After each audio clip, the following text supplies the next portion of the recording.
Those awakened in the Matrix find that their previous connections to a delusional reality can be a blessing or a curse.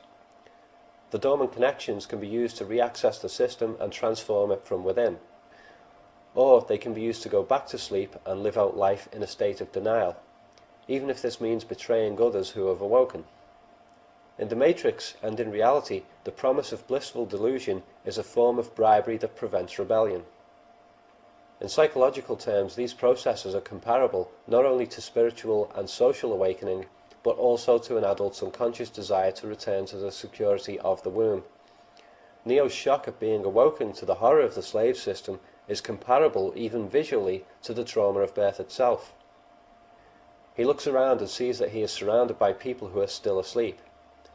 The system discovers he is awake, cuts off his life support systems, and leaves him to drown. This parallels the abandonment that a person can be subjected to when they uncover a web of lies fed by their employers or by their government. People who have freed their minds of materialism in the modern world understand exactly what Morpheus is talking about in his blue pill, red pill speech. The Matrix is everywhere. You can see it when you look out your window or when you turn on your television. You can feel it when you go to work, when you go to church, when you pay your taxes. It is the world that has been pulled over your eyes to blind you from the truth.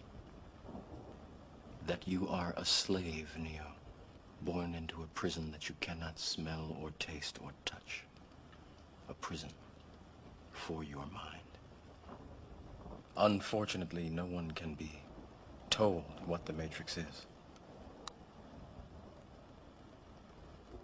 You have to see it for yourself.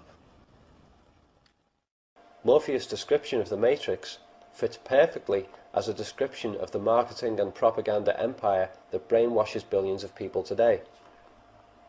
For us, spiritual awakening reveals a whole new world of personal possibilities.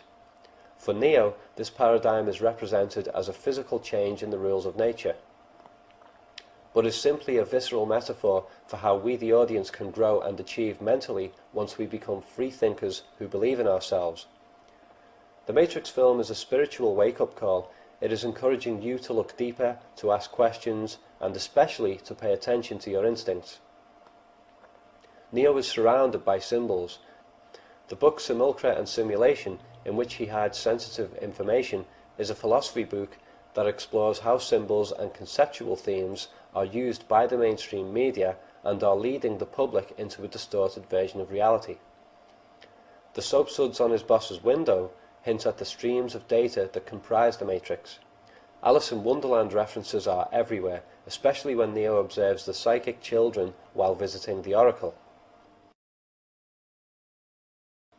A strange occurrence in the Matrix film is the recurrence of the number 918.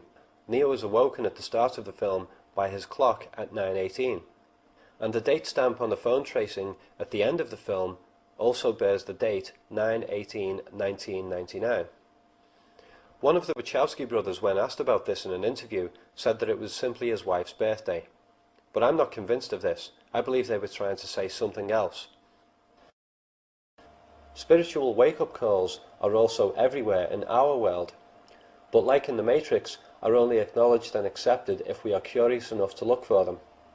Most of us have spent our lives swallowing the materialist blue pill because we fear the pain of the spiritual red pill. As with Neo's experience of déjà vu, anything that conflicts with our intelligence-numbing media-induced reality is brushed off as coincidence. Once we do free our minds, we can turn to neglected philosophies such as acupuncture and martial arts, just as Neo does. Materialism can then be discarded as a tool of self-enslavement. And we must learn to disguise our new spiritual awareness so that our minds are impenetrable by the cynical-minded people who would seek to destroy that psychological freedom. So the dark shades worn by the heroes in this film are not just a way of looking cool. The signs and symbols of the Matrix movie delve even into the religious and the ancient.